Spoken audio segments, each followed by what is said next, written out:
To all. ഇന്ന് നമ്മൾ നോക്കാൻ പോകുന്നത് 6ാം ക്ലാസ്സിലെ സയൻസ് ആണ് കേട്ടോ. ലാസ്റ്റ് ചാപ്റ്ററാണ് നോക്കാൻ പോകുന്നത്. രൂപത്തിനും ഫലത്തിനും എന്നാണ് ചാപ്റ്ററിൻ്റെ പേര്. അപ്പോൾ നമ്മുടെ ചാനലിൽ പുതിയ SCERT ക്ലാസ്സുകൾ, അതുപോലെ തന്നെ പഴയ SCERT ക്ലാസ്സുകളും പ്രീവിയസ് ക്വസ്റ്റ്യൻ ആൻസേഴ്സ്, അതുപോലെ തന്നെ റിവിഷൻ സ്റ്റാർട്ട് ചെയ്തിട്ടുണ്ട്, കറണ്ട് അഫയേഴ്സ്. അപ്പോൾ നമ്മൾ എല്ലാതും ചെയ്യുന്നുണ്ട് കേട്ടോ. അപ്പോൾ PSCക്ക് ഉപകാരപ്പെടുന്ന എല്ലാ ക്ലാസ്സുകളും നമ്മൾ ചെയ്യുന്നുണ്ട്.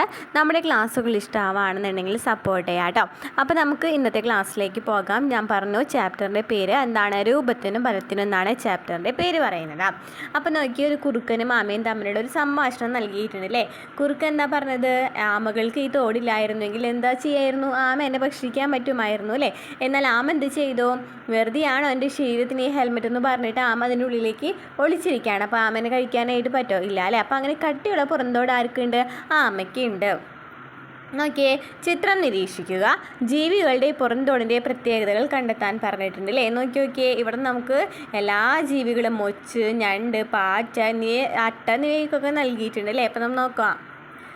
ഒച്ച്, വണ്ട്, ഞണ്ട്, ചിപ്പികൾ മുതലായ ജീവികൾക്ക് കട്ടിയുള്ള പുറന്തോടുകളാണ് ഉള്ളത്. അപ്പോൾ എന്താണ്, കട്ടിയുള്ള പുറന്തോടുകളുള്ളത് ആർക്കൊക്കെയാണ്, കട്ടിയുള്ള പുറന്തോടുകളുള്ളത് ആർക്കൊക്കെയാണ്, ഒച്ച്, അതുപോലെ തന്നെ ഞണ്ട്, വണ്ട്, ചിപ്പികൾ മുതലായ ജീവികൾക്ക് എന്താണ്, കട്ടിയുള്ള പുറന്തോടുകളാണ് ഉള്ളത്. പഴുതാര, തേരട്ട തുടങ്ങിയവയുടെ പുറന്തോടുകൾ കട്ടി കുറഞ്ഞവയാണ്. അപ്പോൾ കട്ടി കുറഞ്ഞതായിരിക്കുകയാണ് പഴുതാര, തേരട്ട തുടങ്ങിയവരുടെ പുറന്തോടുകൾ എന്ന് പറയുന്നത് എന്താണ്, കട്ടി കുറഞ്ഞവയാണ്. ശരീരഭാഗങ്ങളെ സംരക്ഷിക്കുന്നതിനും ആകൃതി നൽകുന്നതിനും ശത്രുക്കളിൽ നിന്ന് രക്ഷ നേടുവാനും പുറന്തോടുകൾ സഹായിക്കുന്നു. അപ്പോൾ പുറന്തോടുകൾ എന്തിനാണ് സഹായിക്കുന്നത്, ശരീരഭാഗങ്ങളെ സംരക്ഷിക്കുന്നതിനും ആകൃതി നൽകുന്നതിനും ശത്രുക്കളിൽ നിന്ന് രക്ഷ നേടുവാനും പുറന്തോടുകൾ സഹായിക്കുന്നു. അപ്പോൾ നമ്മൾ എന്ത് പറഞ്ഞു, കട്ടിയുള്ള പുറന്തോടുകളും ഉണ്ട്, കട്ടിയില്ലാത്ത പുറന്തോടുകളും ഉണ്ട് അല്ലേ. കട്ടിയുള്ള പുറന്തോടുകൾ എന്ന് വെച്ചാൽ എന്താണ്, ഒച്ച്, വണ്ട്, ഞണ്ട്, ചിപ്പികൾ എന്നിവയ്ക്കൊക്കെ എന്താണ്, കട്ടിയുള്ള പുറന്തോടുകളാണ് ഉള്ളത്. എന്നാൽ പഴുതാര, തേരട്ട തുടങ്ങിയവയുടെ പുറന്തോടുകൾ എന്ന് പറയുന്നത് എന്താണ്, കട്ടി കുറഞ്ഞവയാണ്. എന്തിനാണ് ഈ കട്ടി കൂടിയതും അതുപോലെ തന്നെ പുറന്തോടുകളൊക്കെ നൽകിയിട്ടുള്ളത്, എന്തിനാണ്, ശരീരഭാഗങ്ങളെ സംരക്ഷിക്കുന്നതിനും ആകൃതി നൽകുന്നതിനും ശത്രുക്കളിൽ നിന്ന് രക്ഷ നേടുവാനാണ് ഈ പുറന്തോടുകൾ സഹായിക്കുന്നത്. ക്ലിയർ ആയല്ലോ. ഇനി ശരീരത്തിൻ്റെ പുറത്തുള്ള ഇത്തരം ആവരണങ്ങളെയാണ് ബാഹ്യാസ്ഥികൂടം എന്ന് പറയുന്നത്. അപ്പോൾ ബാഹ്യാസ്ഥികൂടം അല്ലെങ്കിൽ എക്സോസ്കെൽറ്റൺ എന്ന് വെച്ചാൽ എന്താണ്, ശരീരത്തിന് പുറത്തിലെ, ബാഹ്യം എന്ന് വെച്ചാൽ എന്താണ്, പുറത്താണ്. അപ്പോൾ ശരീരത്തിന് പുറത്തുള്ള ആവരണങ്ങളെയാണ് ബാഹ്യാസ്ഥികൂടം എന്ന് പറയുന്നത്. മത്സ്യങ്ങളുടെയും ഉരകങ്ങളുടെയും ചെതമ്പലുകൾ. അപ്പോൾ എന്തൊക്കെയാണ് ബാഹ്യാസ്ഥികൂടം എന്ന് വെച്ചാൽ, മത്സ്യങ്ങൾ, അതുപോലെ തന്നെ ഉരകങ്ങൾ എന്നിവയ്ക്കൊക്കെ എന്താണുള്ളത്, ചെതുമ്പലുകളാണ് ഉള്ളത്. അതുപോലെ തന്നെ പക്ഷികളുടെ തൂവലുകൾ, ജന്തുക്കളിലെ രോമങ്ങൾ, ഇനി കൊമ്പുകൾ, കുളമ്പുകൾ, നഖങ്ങൾ തുടങ്ങിയവയെല്ലാം എന്താണ്, ബാഹ്യാസ്ഥികൂടത്തിൻ്റെ അവശേഷിപ്പുകളാണ്. അപ്പോൾ ഇത് ചോദിക്കാറുണ്ട് കേട്ടോ. നമ്മൾ വൺ വേർഡ് ആയിട്ടൊക്കെ ചോദിക്കുന്നത് കണ്ടിട്ടുണ്ട്. ബാഹ്യാസ്ഥികൂടത്തിന് എക്സാമ്പിൾ ഏതാണെന്ന് ചോദിച്ചിട്ടും അല്ലെങ്കിൽ എന്താണ്, ആന്തരാസ്ഥികൂടത്തിന് എക്സാമ്പിൾ ഏതാണെന്നൊക്കെ ചോദിക്കാറുണ്ട്. അപ്പോൾ എന്തൊക്കെയാണ്, പക്ഷികളുടെ തൂവൽ, മത്സ്യങ്ങളുടെയും ഉരകങ്ങളുടെയും ചെതുമ്പലുകൾ, ജന്തുക്കളിലെ രോമങ്ങൾ, കൊമ്പുകൾ, കുളമ്പുകൾ, നഖങ്ങൾ എന്നിവയൊക്കെ എന്താണ്, ബാഹ്യാസ്ഥികൂടമാണ് അല്ലേ. എല്ലാ ജീവികളുടെയും പുറന്തോടുകൾ ഒരുപോലെയാണോ, അല്ലാതെ കട്ടി കൂടിയതുകൊണ്ട് അതുപോലെ തന്നെ കട്ടി കുറഞ്ഞതുമുണ്ട്. പഴുതാരയുടെയും തേരട്ടയുടെയും പുറന്തോടുകൾ മറ്റുള്ളവയിൽ നിന്നും എങ്ങനെയാണ് വ്യത്യാസപ്പെട്ടിരിക്കുന്നത്, പഴുതാരയുടെയും തേരട്ടയും നമ്മൾ പറഞ്ഞു അല്ലേ. ഇവിടെ നമ്മൾ പഴുതാരും തേരട്ട എന്ന് പറയുന്നത് എന്താണ്, കട്ടി കുറഞ്ഞ പുറന്തോടുകളാണ് അല്ലേ, കട്ടി കുറഞ്ഞ പുറന്തോടുകളാണ് എന്ന് മനസ്സിലായി. ജീവികളുടെ പുറന്തോടും അവയുടെ ആകൃതിയും തമ്മിലുള്ള ബന്ധം എന്താണെന്ന് ചോദിച്ചിട്ടുണ്ട് അല്ലേ. എന്താണ് ജീവികളുടെ പുറന്തോടും അവയുടെ ആകൃതിയും തമ്മിലുള്ള ബന്ധം എന്ന് പറയുന്നത്, പുറന്തോടിലെ കുറേ പാറ്റേൺസ് ഉണ്ടായിരിക്കില്ലേ. ഇപ്പോൾ നമുക്ക് പാറ്റ നോക്കുകയാണെന്നുണ്ടെങ്കിൽ, നോക്കി പല്ലി നോക്കുകയാണെന്നുണ്ടെങ്കിൽ എന്താണ്, കുറേ നോക്കി നക്ഷത്ര, ആമാനും സ്വർണ്ണവണ്ടിനൊക്കെ നൽകിയിട്ടുണ്ട്. അപ്പോൾ ഇവർക്ക് നമുക്കറിയാമല്ലേ, ഭയങ്കര വർണ്ണവൈവിധ്യമാണല്ലേ, പല കളറുകളും അതുപോലെ തന്നെ എന്താണ്, പല പാറ്റേൺസും നൽകിയിട്ടുണ്ട്. അപ്പോൾ അത് പല ജീവികളെയും ആകർഷിക്കുന്നതിനായിട്ട് സഹായിക്കുകയാണ് ചെയ്യുന്നത് പുറന്തോടൊക്കെ കേട്ടോ.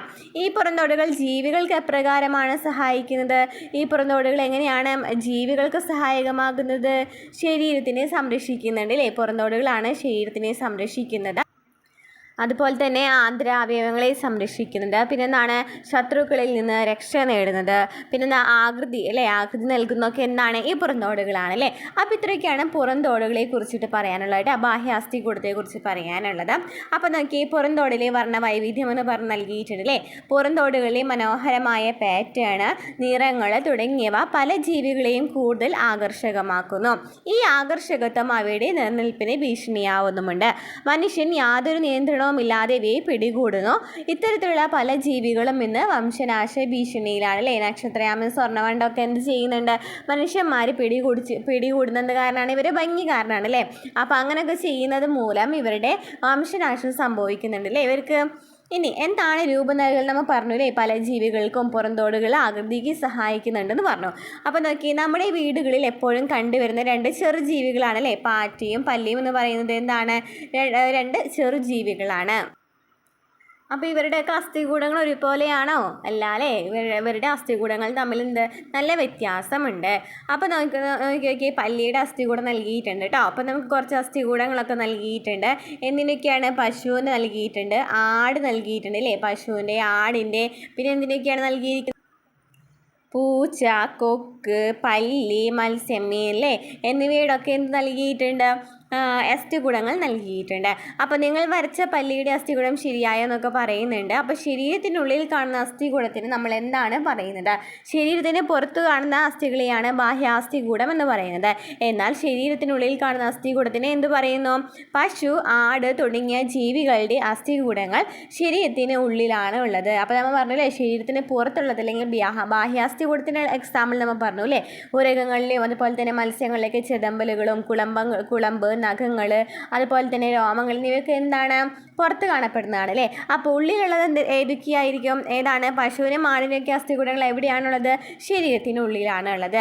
അപ്പോൾ ഇതിനെയാണ് ആന്തരാസ്ഥികൂടങ്ങൾ എന്ന് പറയുന്നത്, അല്ലെങ്കിൽ എൻഡോസ്കെൽട്ടൺ എന്ന് പറയുന്നത്. അപ്പോൾ എന്താണ് പറയുന്നത്? പശു, ആട് തുടങ്ങിയ ജീവികളുടെ അസ്ഥികൂടങ്ങൾ എന്ന് പറയുന്നത് ശരീരത്തിനുള്ളിലാണുള്ളത്. ഇവയെ ആന്തരാസ്ഥികൂടങ്ങൾ എന്നാണ് പറയുന്നത്. എന്നാൽ ഇത് രണ്ടും കൂടിയുള്ളതാണ് ആമ, ചീങ്കണ്ണി, മുതല. ആമ, ചീങ്കണ്ണി, മുതല തുടങ്ങിയ ജീവികൾക്ക് ആന്തരാസ്ഥികൂടവും അതുപോലെ തന്നെ ബാഹ്യാസ്ഥികൂടവും ഉണ്ട്. അപ്പം എന്താ പറഞ്ഞത്? ആമ, ചീങ്കണ്ണി, മുതല എന്നിവയ്ക്ക് എന്തുണ്ട്? രണ്ടുമുള്ള ജീവികൾ ഏതൊക്കെയും ചോദിച്ചാൽ ഏതാണ്? ആമ, ചീങ്കണ്ണി, മുതല അല്ലേ. ഓക്കെ ആണല്ലോ.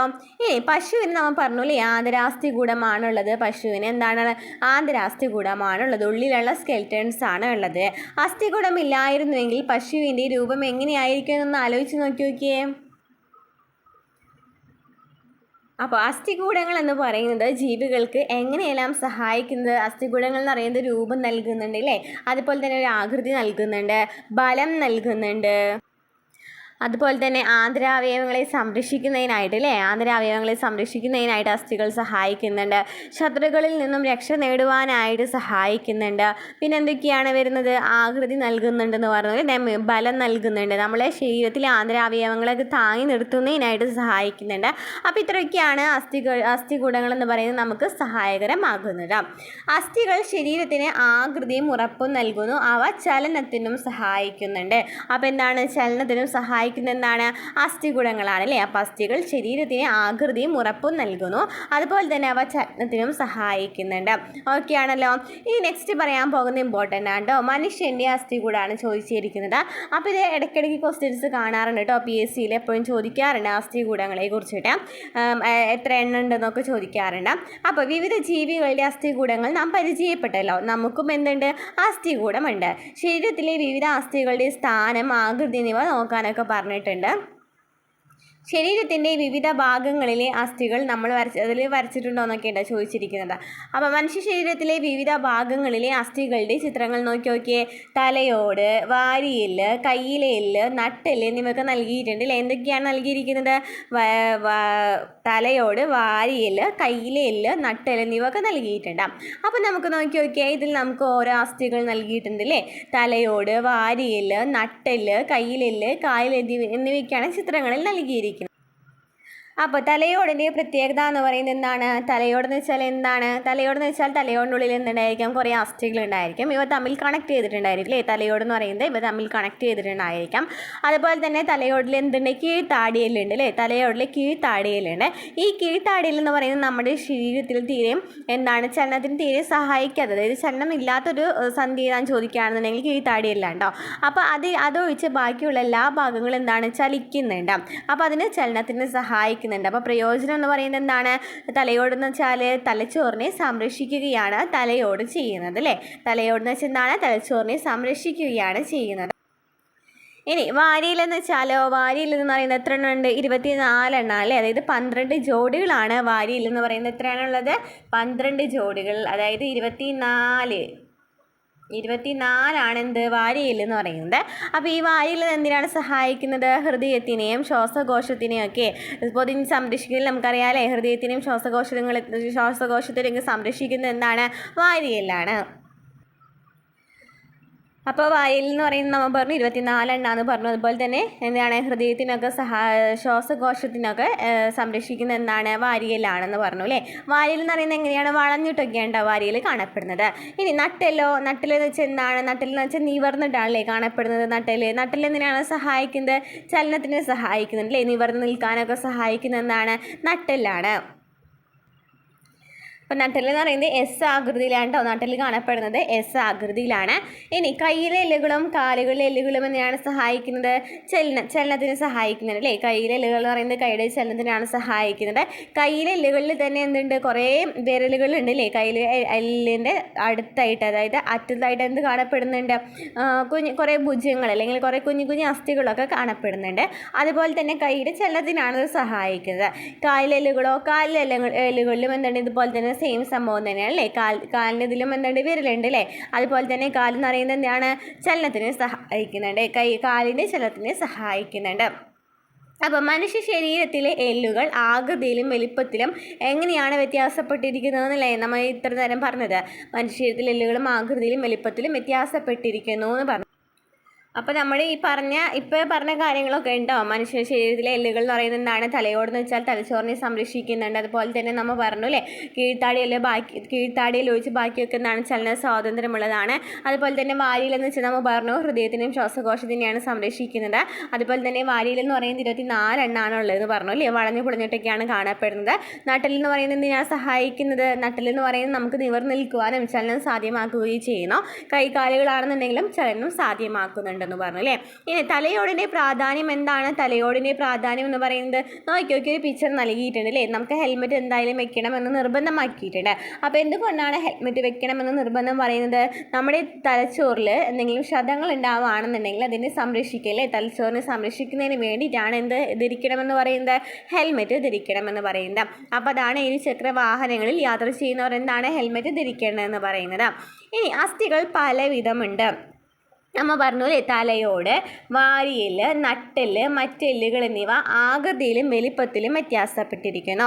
തലയോട് എന്തിനാണ് സഹായിക്കുന്നത്? തലയോട് തലച്ചോറിനെ സംരക്ഷിക്കുന്നു. തലയോട്ടിയിൽ കീഴ്ത്താടിയെല്ലിന് മാത്രമാണ് ചലന സ്വാതന്ത്ര്യമുള്ളത്. ശരീരത്തിലെ ഏറ്റവും ബലമുള്ള എല്ലുകൾ ഏതാണ്? കീഴ്ത്താടിയെല്ലാണ്ടോ. കീഴ്ത്താടിയെല്ലാണ് ശരീരത്തിലെ ഏറ്റവും ബലമുള്ള എല്ലെന്ന് പറയുന്നത്. ശരീരത്തെ നേരെ നിർത്തുന്നത് എന്താണ്? നട്ടെല്ലാണ്. നട്ടെല്ലിനേൽക്കുന്ന ചില ക്ഷതങ്ങൾ ആജീവനാന്തം തളർച്ചയ്ക്ക് കാരണമായേക്കും. ശ്വാസകോശങ്ങൾ, ഹൃദയം എന്നിവ പൊതിഞ്ഞു സൂക്ഷിക്കുന്നത് വാരിയെല്ലുകളാണ്. ശ്വാസകോശങ്ങളും ഹൃദയം എന്നിവ പൊതിഞ്ഞു സൂക്ഷിക്കുന്നത് എന്താണ്? വാരിയെല്ലുകളാണ്. മനുഷ്യ ശരീരത്തിലെ ഏറ്റവും വലിയ അസ്ഥി ഏതാണ്? തുടയെല്ലാണ് മനുഷ്യ ശരീരത്തിലെ ഏറ്റവും വലിയ അസ്ഥി എന്ന് പറയുന്നത്. മനുഷ്യ ശരീരത്തിലെ ഏറ്റവും ചെറിയ അസ്ഥി ഏതാണ്? ചെവിക്കുള്ളിലെ സ്റ്റേപ്പീസ് ആണ്. അപ്പം നമുക്കിതിൽ നിന്ന് എന്തൊക്കെ ക്വസ്റ്റ്യൻ കിട്ടും? തലയോട്, വാരിയെല്ല്, നട്ടെല്ല്, മറ്റെല്ലുകളൊക്കെ എന്താണ്? എല്ലാത്തിൽ നിന്നും വ്യത്യാസപ്പെട്ടിരിക്കുന്നു. ആകൃതിയിലും വലിപ്പത്തിലൊക്കെ വ്യത്യാസപ്പെട്ടിരിക്കുന്നുണ്ട്. തലയോടിൻ്റെ ധർമ്മം എന്താണ്? തലച്ചോറിനെ സംരക്ഷിക്കുക എന്നാണ്. തലയോടിൽ ചലന സ്വാതന്ത്ര്യമുള്ള ഒരേ ഒരു ഭാഗമുള്ളത് ഏതാണ്? കീഴ്ത്താടിയെല്ലാണ്. ഇനി ശരീരത്തിലെ ഏറ്റവും ബലമുള്ള എല്ല് ഏതാണ്? കീഴ്ത്താടിയെല്ലാണ്. ശരീരത്തെ നേരെ നിർത്തുന്നത് ഏതാണ്? നട്ടെല്ലാണ്. ഇനി ശ്വാസകോശങ്ങൾ, ഹൃദയം എന്നിവ പൊതിഞ്ഞു സൂക്ഷിക്കുന്നത് ഏതാണ്? വാരിയെല്ലുകളാണ്. ശ്വാസകോശങ്ങൾ, ഹൃദയം എന്നിവ പൊതിഞ്ഞു സൂക്ഷിക്കുന്നത്. മനുഷ്യ ശരീരത്തിലെ ഏറ്റവും വലിയ അസ്ഥി തുടയെല്ലാണ്. അതുപോലെ തന്നെ മനുഷ്യ ശരീരത്തിലെ ഏറ്റവും ചെറിയ അസ്ഥി എന്ന് പറയുന്നത് ചെവിക്കുള്ളിലെ സ്റ്റേപ്പീസാണ്. ക്ലിയർ ആയല്ലോ? ഇനി നോക്കിയാൽ ശരിയായ ശരീരനിലകൾ എന്ന് പറയുന്നുണ്ടല്ലേ, നമ്മൾ നേരെ ഇരിക്കണം, അല്ലാന്നുണ്ടെങ്കിൽ നോക്കി നോക്കിയാൽ നിൽക്കുകയാണെന്നുണ്ടെങ്കിൽ നേരെ നിൽക്കണം, അല്ലെങ്കിൽ ഇരിക്കുകയാണെങ്കിൽ നിവർന്നിരിക്കണം എന്നൊക്കെ പറയുന്നുണ്ട്. അതുപോലെ തന്നെ നമ്മളൊരു സാധനമൊക്കെ എടുക്കുകയാണെന്നുണ്ടെങ്കിൽ എങ്ങനെയാണ് എടുക്കേണ്ട പൊസിഷൻ പറയണ്ടേ, നമ്മൾ കൂടുതൽ നട്ടലിനൊന്നും ക്ഷതമേൽക്കാണ്ടിരിക്കുന്നതിന് വേണ്ടിയിട്ട്. അപ്പോൾ അങ്ങനത്തെ കുറച്ച് പൊസിഷൻസ് ഒക്കെ നൽകിയിട്ടുണ്ട് അല്ലേ. ഓരോ സന്ദർഭത്തിലും നട്ടല് പരമാവധി നിവർന്നിരിക്കുവാൻ ശ്രദ്ധിക്കേണ്ടതുണ്ട്. നട്ടല് വളച്ചിരിക്കുന്നത് നട്ടലിൻ്റെ ആരോഗ്യത്തെ ബാധിക്കും, പുറംവേദനയ്ക്കും കാരണമാകും. ഇനിയാണ് കേട്ടോ ഇമ്പോർട്ടൻ്റ് ആയിട്ടുള്ളത്, എപ്പോഴും ചോദിക്കാറുള്ളതാണ്, പഠിച്ചു വെക്കുക കേട്ടോ. എത്ര അസ്ഥികളാണ് മനുഷ്യ ശരീരത്തിലുള്ളത്? എത്ര അസ്ഥികളാണ്? ഇമ്പോർട്ടൻ്റ് ആണ് കേട്ടോ, നന്നായി പഠിച്ചു വെക്കേണ്ട ഭാഗമാണ്, ഇമ്പോർട്ടൻ്റ് ആണ്. എത്ര അസ്ഥികളാണ്? ജനിക്കുന്ന സമയത്ത് ശരീരത്തിൽ ഏകദേശം 300 എല്ലുകളാണ് ഉണ്ടായിരിക്കുക. എന്നാൽ പ്രായപൂർത്തിയാകുമ്പോൾ ഇതെല്ലാം കൂടിയിട്ട് ഒത്തുചേരും, അങ്ങനെ 206 ആയിട്ട് മാറും. അപ്പോൾ എത്ര എല്ലുകൾ ഉണ്ടായിരിക്കും? നവജാത ശിശുക്കളിൽ, അതായത് കുഞ്ഞു പിള്ളേരിലൊക്കെ ജനിച്ച സമയത്ത് 300 എല്ലുകൾ ഉണ്ടായിരിക്കും. എന്നാൽ നമ്മൾ വളരുന്നതിനനുസരിച്ച് എന്ത് സംഭവിക്കും? കുറേ എല്ലുകളൊക്കെ യോജിക്കപ്പെടും. അത് കാരണം എന്ത് സംഭവിക്കും? അസ്ഥികളുടെ എണ്ണം ചോദിച്ചാൽ എത്രയാണ്? പ്രായപൂർത്തിയായവരിൽ അസ്ഥികളുടെ എണ്ണം എന്ന് പറയുന്നത് എത്രയാണ്? 206 ആണ്. ക്ലിയർ ആണല്ലോ? അപ്പം നമുക്ക് മനുഷ്യ ശരീരത്തിൽ എത്ര അസ്ഥികളുണ്ടെന്ന് പഠിക്കാം.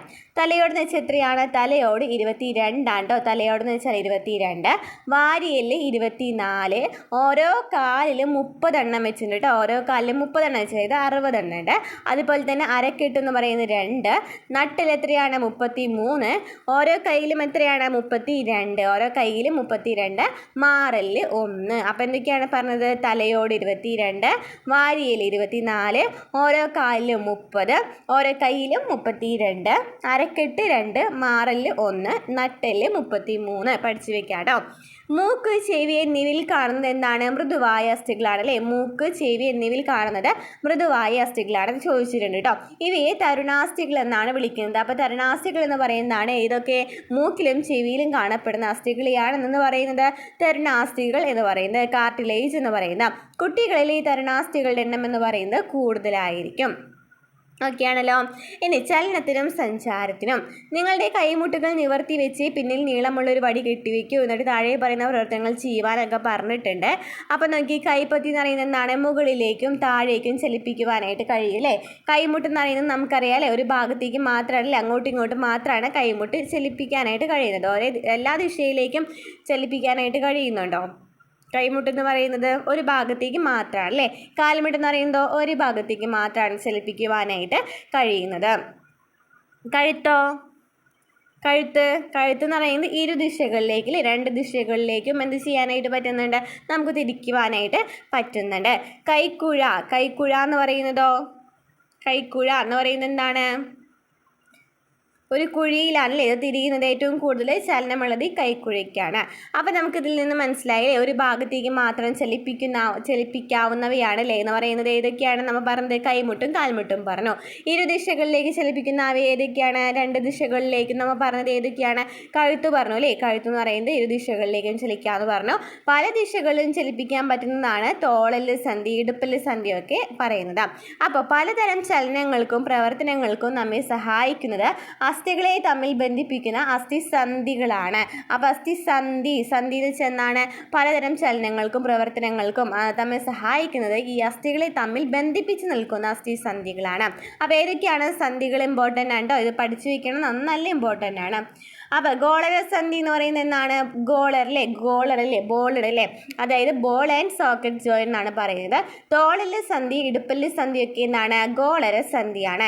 ഏറ്റവും കൂടുതൽ ചലന സ്വാതന്ത്ര്യമുള്ളവ ഒരു അസ്ഥിയുടെ അറ്റത്തുള്ള ഒരു ഉരുണ്ട ഭാഗം മറ്റൊരു അസ്ഥിയുടെ കുഴിയിലാണ് ഇത് തിരിയുന്നത്. അപ്പോൾ ഗോളരസന്ധി എന്ന് വെച്ചാൽ ഗോളമാണെന്ന് പഠിച്ചിരിക്കുക, അല്ലെങ്കിൽ ബോളാണെങ്കിൽ പഠിച്ചിരിക്കുക അല്ലേ. അപ്പോൾ എന്താണ്? ബോൾ ആൻഡ് സോക്കറ്റ് ജോയിൻ ആണ്. അതുപോലെ തന്നെ ഇതെന്ന് പറയുന്നത് ഏറ്റവും കൂടുതൽ ചലന സ്വാതന്ത്ര്യമുള്ളവയാണ്. ഒരു അസ്ഥിയുടെ അറ്റത്തുള്ള ഒരു ഉരുണ്ട ഭാഗം എന്ന് പറയുന്നത് മറ്റൊരു അസ്ഥിയുടെ കുഴിയിലാണ് ഇത് തിരിയുന്നത്. അതിന് എക്സാമ്പിളാണ് തോളല് സന്ധിയും ഇടുപ്പല്ല് സന്ധിയും. നെക്സ്റ്റ് വിജാഗിരി സന്ധി ഹിഞ്ച് പോയിന്റ് എന്താണ്? കൈമുട്ടും കാൽമുട്ടും കേട്ടോ, കൈമുട്ടും കാൽമുട്ടും. വിജാഗിരി പോലെ ഒരു ഭാഗത്തേക്ക് മാത്രം ചലിപ്പിക്കാൻ കഴിയുന്നതിനെയാണ് വിജാഗിരി സന്ധി എന്ന് പറയുന്നത്. വിജാഗിരി പോലെ ഒരു ഭാഗത്തേക്ക് മാത്രം ചലിപ്പിക്കാൻ കഴിയുന്നതിനെയാണ് വിജാഗിരി സന്ധി എന്ന് പറയുന്നത്. കൈമുട്ടും കാൽമുട്ടും ഇതിന് എക്സാമ്പിളാണ്. ഇനി കീലസന്ധി എന്ന് വെച്ചാൽ എന്താണ്? കഴുത്താണ് കീലസന്ധി എന്ന് വെച്ചാൽ. തലയോടും നട്ടലിൻ്റെ മുകൾ ഭാഗവും ചേരുന്ന സ്ഥലത്തെയാണ് കീലസന്ധി എന്ന് പറയുന്നത്. അതായത് ഒരു അസ്ഥി മറ്റൊന്നിൽ ഇരു ദിശകളിലേക്കും തിരിയാണ് ചെയ്യുന്നത്. കീലസന്ധി എന്ന് വെച്ചാൽ എന്താണ്? ഒരു അസ്ഥി മറ്റൊന്നിൽ ഇരു ദിശകളിലേക്കും തിരിയുന്നു. കഴുത്താണ് ഇതിന് എക്സാമ്പിൾ പറയുന്നത്. തലയോടും നട്ടലിനെ മുകൾ ഭാഗവും ചേരുന്ന ഭാഗത്തെയാണ് നമ്മൾ എന്ന് പറയുന്നത് കഴുത്ത് എന്ന് പറയുന്നത്. പഠിച്ചു വെക്കാം കേട്ടോ. ക്ലിയർ ആയല്ലോ അല്ലേ? ഇനി അസ്ഥിഭംഗം എന്ന് വെച്ചാൽ എന്താണ്? അസ്ഥികൾക്ക് എന്തെങ്കിലും ക്ഷതമേൽക്കുന്നതിനാണ് അല്ലേ അസ്ഥിഭംഗം എന്ന് പറയുന്നത്. അപ്പോൾ അസ്ഥിഭംഗം സംഭവിക്കാനായിട്ട് എപ്പോഴൊക്കെയാണ് സാധ്യതയുള്ളതെന്ന് ചോദിച്ചിട്ടുണ്ട്. നമുക്ക് എന്തെങ്കിലും ഒരു ആഘാതം അല്ലേ ഒടിയൊക്കെ ചെയ്യാണ് എന്നൊക്കെയാണെന്നുണ്ടെങ്കിൽ എന്ത് സംഭവിക്കാം? അസ്ഥികൾക്ക് ആഘാതം സംഭവിക്കാം. അപ്പോൾ എന്താണ് അസ്ഥിഭംഗം എന്ന് പറയുന്നത്? ശക്തമായ ആഘാതം ഏൽക്കുന്നത് അസ്ഥി പൊട്ടുന്നതിനോ അസ്ഥികളിൽ വിള്ളലുകൾ ഉണ്ടാക്കുന്നതിനോ കാരണമാകും. ശക്തമായ ആഘാതം ഏൽക്കുന്നത് അസ്ഥി പൊട്ടുന്നതിനോ അസ്ഥികളിൽ വിള്ളലുകൾ ഉണ്ടാക്കുന്നതിനോ കാരണമാകും. അസ്ഥി ഒടിയുന്നതിനെയാണ് അസ്ഥിഭംഗം എന്ന് പറയുന്നത്. ഇത് ഇമ്പോർട്ടൻ്റ് ആണ്. ഇതും ചോദിച്ചിട്ടുണ്ട്. ഈ പടത്തിൽ കൂടുതൽ ഇമ്പോർട്ടൻ്റ് ആയിട്ടുള്ളത് തന്നെയാണ്. കാരണം എന്താ? നമ്മുടെ സിലബസിലെടുത്ത് പറയുന്നുണ്ട് ഈ അസ്ഥികളൊക്കെ. അപ്പോൾ അസ്ഥിഭംഗം എന്ന് വെച്ചാൽ എന്താണ്? അസ്ഥി ഒടിയുന്നതിനെയാണ് അസ്ഥിഭംഗം എന്ന് പറയുന്നത്. ചിലപ്പോൾ അസ്ഥികൾക്ക് സ്ഥാനം തെറ്റാറുണ്ട്. ഇതിനെയാണ് സ്ഥാനഭ്രംശം എന്ന് പറയുന്നത്. അപ്പോൾ അസ്ഥിഭംഗം ഉണ്ട്, സ്ഥാനഭ്രംശം ഉണ്ട്. അസ്ഥിഭംഗം എന്ന് വെച്ചാൽ എന്താണ്? അസ്ഥി ഒടിയുന്നതിനാണ് അസ്ഥിഭംഗം എന്ന് പറയുന്നത്. സ്ഥാനഭ്രംശം എന്ന് വെച്ചാൽ എന്താണ്? സ്ഥാനം നീങ്ങുന്നതിനാണ് സ്ഥാനഭ്രംശം എന്ന് പറയുന്നത്.